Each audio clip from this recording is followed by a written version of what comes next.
araw na ito. Hallelujah. Amen. Muli po tayong tinipon para po wala pong ibang gagawin kundi ang parangalan po ang pangalan ng ating Panginoon. Glory to God. At ito pong daily breaker, actually yung warrior po, lahat po kayo ay talagang nasa puso ko na po na every time na mag-pray po ako sa Kingdom Partner 938, kahit po sa aking 5:30 prayer altar at sa lahat po ay naging kasama po kayo. So salamat po muli sa isang pagkakataon na ako po ay inalaw ninyo na gamitin po muli na mag-lead po ng devotion. So our topic, okay lang po ba yung boses ko? Clear po ba? Maririnig Yes, or yes po, Pastor. Yes, loud and clear po. salamat po, Ma'am Finit. Salamat po Welcome sa po. tulong po sa atin. Okay, our topic this morning, it's all about Go For Me to China. Hallelujah, na yan po ay makikita natin no sa story po ni sino ba yun? Wala yung ano po. Hudson Taylor. Sorry po. Ni Hudson Taylor po. Sorry. So, dito po, basahin po muna natin yung story po niya. He was no stranger to the Bible, yan, or to church. But at the age of 17, he was still a stranger to a personal walk with God. The summer of 1849 broke warm with promise in Hudson Taylor's heart when at last God granted him the joyful realization of Christ's sufficiency for his sins. Grabe talaga, our God is very sufficient po talaga. He is sufficient God. Then next, many years later, Taylor recalled, well, do I remember the occasion, how in the gladness of my heart I poured out my soul before God, and again, confessing my grateful love to him who had done everything for me, who had saved me when I had given up all hope and even desire of salvation. I besought him to give me some work for him, that I might do for him who had done so much for me. I poured myself, my life, my friends, my all upon the altar, the deep solemnity that came over my soul with the assurance that my offerings was accepted. Next slide. The presence of God became unutterably real and blessed. Grabe, no? Ganun po siya because of what he had done for our God. For what service I was accepted. I knew not, but a deep consciousness that I was not my own talk possession of me, which has never since been effaced. Taylor's inner change was outwardly visible that summer. He loved spending time in the Bible and in prayer. He was so filled with the joy and wonder of salvation that he used his free time to share his faith with others. But as fall and the winter set in, a coldness creeps over Taylor's spirits. Yun po ang nakakalungkot kung titingnan po natin sa kabila ng kanyang pagiging malapit, no, in love sa ating Panginoon, pero dumating po talaga ang tinatawag na panghihina or coldness spiritually. Next slide. He doggedly continued to do the things he felt a Christian should do. But Bible study and prayer lost their sweetness. Ito nangyari na, no? Nangyari na nawala yung lahat, then kahit yung pagba-Bible study, nawala din yung pagiging ano nito, no? Yung parang nawala yung panlasa. He went to church only out of duty. His soul grow weary in struggles with sin. On Sunday, December 2, same day today, 1849, Hudson Taylor awakened feeling as sick in his physical body as he had been feeling in his spirit. No? Affected po ang kanyang physical body. When the rest of his family went to church and he was alone in the quiet house, nag-iisa lang po siya, he began a letter to his sister, no? Gumagawa po siya ng letter and he said, pray for me, dear Amelia. Thank God, I feel very happy in his love. But he said, I am so unworthy of all his blessings. Next slide. Taylor is so happy but unworthy for all the blessings. I so often give way to temptation. That's the reason. Oh, that the Lord would take away my heart of stone and give me a heart of flesh. Tormented by his thoughts, Taylor laid down his pen, and then, like Jacob of long ago, he decided that he would lay hold of God and not let go except thou bless me. What God did over the next few hours was so precious that Taylor never spoke of it in detail. But he did this postscript to the letter. He said, bless the Lord, O my soul, and all that is within me.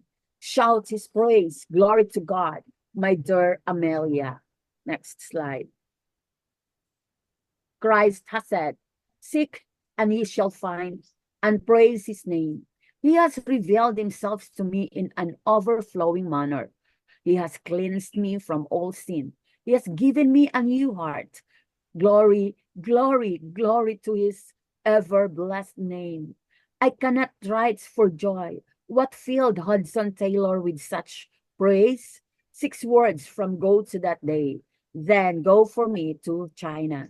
Hudson Taylor did go to China and founded the China Inland Mission, which became the largest missionary organization in the world. Glory to God. Next, meron pa po bang next slide? Hallelujah. So we go to the reflection. So actually, I studied the book of Genesis chapter 32 and 26, and I'm just wondering why the title here is Go for Me to China. So as I was studying this story, I opened the book of Genesis in chapter 32, verse 26 from 24 to 26, that he said here regarding for Jacob, Jacob was left alone. Same for Hudson Taylor's. And a man came and wrestled with him until almost sunrise. Kung baga, nakikipagbuno po si Jacob. No, nung nag-iisa po siya, talagang tawag dito wrestling. No, nakipag-wrestling po siya sa taong iyon. In verse 25, when a man saw that he could not defeat Jacob, he struck Jacob's hip and put it out of joint. And here in verse 26, that he said to Jacob, let me go, the sun is coming up. But Jacob said, I will not let you go. As he said, I will not let you go until you give me a blessing. So here in Genesis chapter 32 in our slide, I will not let you go unless you bless me. So we all know that Hudson Taylor actually, no, he's not, kumbaga, hindi po siya talaga, tawag dito, kumbaga, may mga words na hindi ko na sa kanyang buhay, kumbaga, familiar na po siya sa tinatawag na Word of God hanggang sa dumating po siya sa 17 years old. So, makikita po natin dito no, that Hudson Taylor, kumbaga, binigay po niya ang lahat. No, he said, I will not, he said, he was stranger. Titingnan po natin, the story of Hudson Taylor, he was stranger for his personal walk with God at the age of 17. He poured out his soul before God. Lahat binuhos niya, makikita po natin, and then confessing his grateful love to him and give all hope and desire for salvation. No? And he felt, tingnan po natin, and he felt an terrible, real, and blessed presence of God. Damang-dama po niya, naramdaman po niya ang katotohanan, ang totoo at tunay at tinatawag dito yung kakaiba sa presensya ng Diyos. But dumating ang time sa slide number 8, makikita po natin dyan, can you please, Ma'am Finet? No, makikita po natin but everything actually effaced and changed outwardly visibly, he doggedly continued to do the things he felt a Christian should do. Ang nangyari po sa kanya, parang nawala po yung lahat ng iyon. And then, no, nangyari, he said here, sana yun? But Bible study and prayer lost their sweetness. Nawala po lahat, parang nagkaroon ng tinatawag ng pagbabago. No, Bible study and prayer lost their sweetness. He went to church only out of duty. Parang pumupunta lang po siya. Parang nakasanayan. No, parang nakasanayan na lang na pumupunta sa church. No, parang tawag dito, parang parang nawala ko sa mind ko. So, yan po, parang traditional na lang yung pagpunta sa church. He went to church only out of duty. His soul grow weary in its struggles with sin because Hudson Taylor's allowed the temptation na hinayaan po niya na siya po ay matempt. Kaya ang nangyari sa kanya, yun po. So, nagkaroon po na parang napapagod na rin po siya. Tapos, ang dami po mga struggles. And on Sunday, December 2, like this day, Hudson Taylor awakened feeling as sick in his physical body as he had been feeling in his spirit. Nakadama po siya ng pagod, kakaiba. Parang siguro nawala na po siya ng gana, pero dama ng kanyang physical na affected talaga kung anong nangyayari sa spirit, no, affected ang kanyang physical. So when the rest of his family actually went to church and he was alone in that quiet house, no, lahat ng kanyang pamilya pumunta sa church, nag-iisa na lang po siya. Glory to God for that kind of hallelujah, no? Ginawa niya, ang ginawa po niya dito, naisipan po niya to make a letter for his sister, and nagsabi po siya, pray for me, dear Amelia. Thank God, he said, I feel very happy in his love, but I am so unworthy of his blessings. Dama pa rin po niya. Kung baga, dama po niya, masaya siya, kung baga sa pag-ibig ng ating Panginoon. Ngunit kung titingnan po natin, sabi niya, he is not worthy. He's not worthy for such blessing. Hallelujah. But ano po ba ang makikita po natin sa life ni Taylor's? Doon ko po nakita sa kanya nung sinabi niya, I will give you a new heart and a new spirits. I will put within you, yun po sa Ezekiel chapter 36 verse 26 to 27, that the word of the Lord actually still in his heart. At ito po yung sinasabi, naalala po niya that he said, I will remove, God said to him, the hearts of stones from your flesh and give you a heart of flesh. And I will put my spirit within you and cause you to walk in my statutes and be careful to obey my rules. So glory to God for that word, no? Kaya kapag tayo po pala talaga ay may salita ng ating Panginoon, hallelujah, glory to God. Naalala ko yung sinabi ni Pastor Edric na kahit parang wala nang sumisibol hanggat may ugat pa, talagang buhay na buhay talaga. So makita po natin, Taylor's actually felt God's love and he is very happy for it, but he is unworthy of all God's blessings. Why? For he is already guilty. No? He give way to temptation. But praise God for the word of God in his heart. Kaya tatlong bagay lang po ang nakita ko po dito. Hallelujah. Dito po sa ating topic about dito sa sinasabi na sinulat ko po kasi, hallelujah, go for me to China. No, sabi ko, kakaiba pala.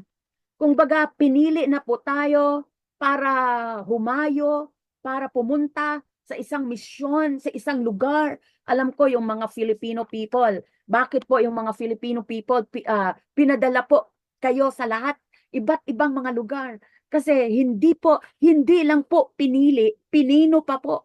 Hallelujah! At ang Filipino people, kahit kung titingnan po natin, kayang sambitin, kayang bigkasin, kayang salitain ang lahat ng mga salita ng mga taga-ibang bansa. Kaya dito, nakikita ko po dito, no, three things no, to ponder from this story, no, sa topic na going, tawag dito, sino yun? Sa topic na ito, number one, no, in going, it's well required, number one, personal intimacy with God. Ito po yung nakikita ko. Kasi sa life po ni Taylor Hudson, kung titingnan po natin sa first slide, second, grabe po ang kanyang pagiging malapit po sa Diyos. Grabe po ang kanyang pagiging malapit po sa ating Panginoon. Hallelujah. Pero sa next, the following slide, makikita din po natin doon na hinayaan pong mangyari sa kanya, na nawala po yung lahat. Nagkaroon po ng coldness spiritually. So, kung baga, nanghihina. Siguro tayo nakakadama din po tayo minsan ng nanghihina po tayo. Nawawalan po tayo ng gana. Dahil sa kabisi, dahil sa napakarami pong hinaharap. Minsan, hindi na po tayo makapag-meditate ng Word of God. Nagbabasa pero walang meditation. Tama po ba? Kaya ang number 2 po nakikita ko, no, if no in going, actually in going, it's also required kanina first intimacy with God, and then number 2 po encounter with God. It's required personal encounter with God. Sa personal encounter with God, di po basta-bastang lumapit sa Diyos because ang sabi nga po kahit sa 2 Timothy 3:12, all that will live godly in Christ shall suffer persecution. God allows no coldness of faith. Like Taylor Hudson, na tawag nito, inaalaw po lahat ng Panginoon na mangyari po sa atin. Sabi ko nga, kapag tayo po ay nagkaroon ng tinatawag na pagsubok, mga kapatid, hallelujah, no, yun po sa mga tapat na sumusunod sa Panginoon, pero dumarating at hinahayaan na mangyari sa atin minsan yung mga pagsubok. Lahat po yan ay may mga malalaking tawag dito, malalaking ministry. May mga inihahandang malaking blessing para sa atin. May mga inihahandang malaking pagpapala ang Diyos sa lahat ng mga nakakaranas ng mga iba't ibang pagsubok. Glory to God. Hinahayaan po ito ng Panginoon na mangyari sa atin, like Hudson Taylor's. So nagkaroon po siya ng personal encounter with God during that time na kahit po siya po ay nanlalamig, kahit po marami na pong dumating sa kanya, kaya sabi niya masaya po siya, but he's not worthy. Hallelujah for such blessing.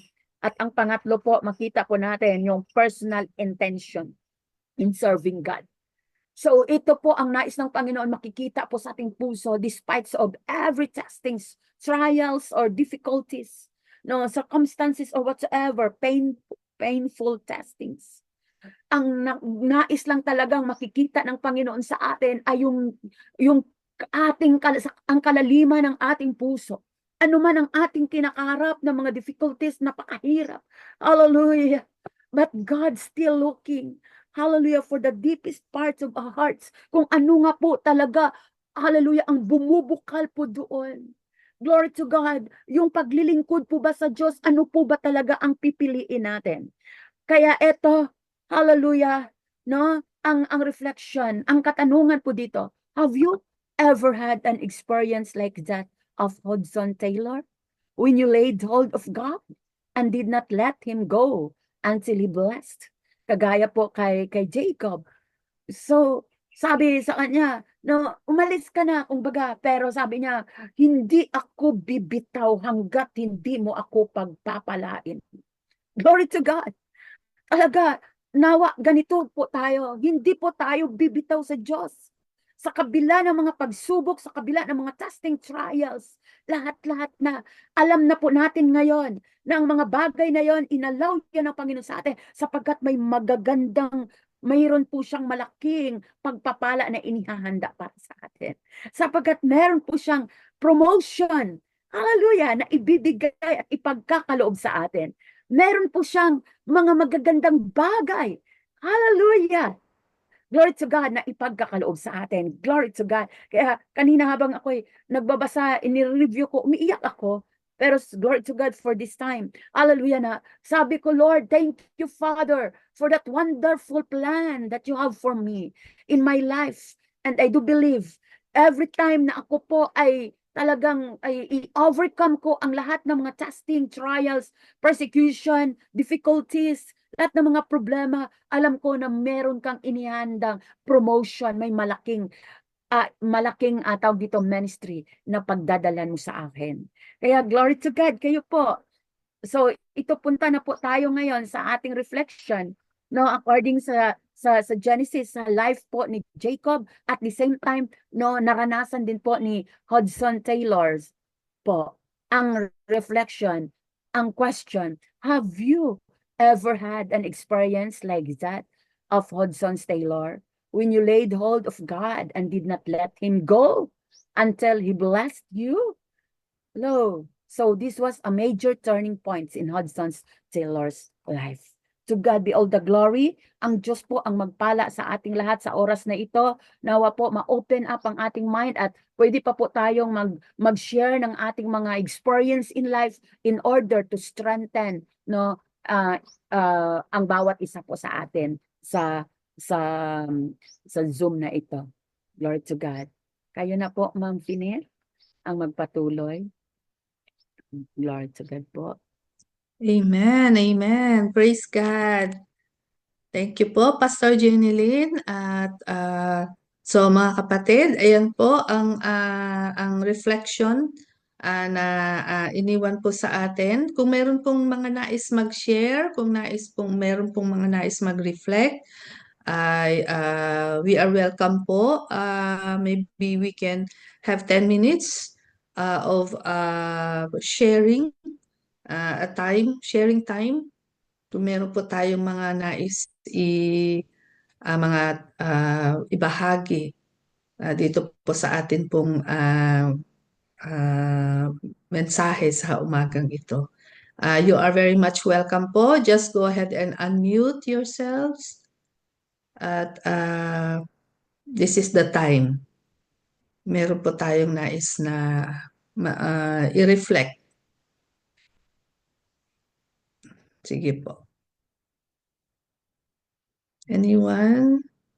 Mag-unmute lang po kayo if you want to share.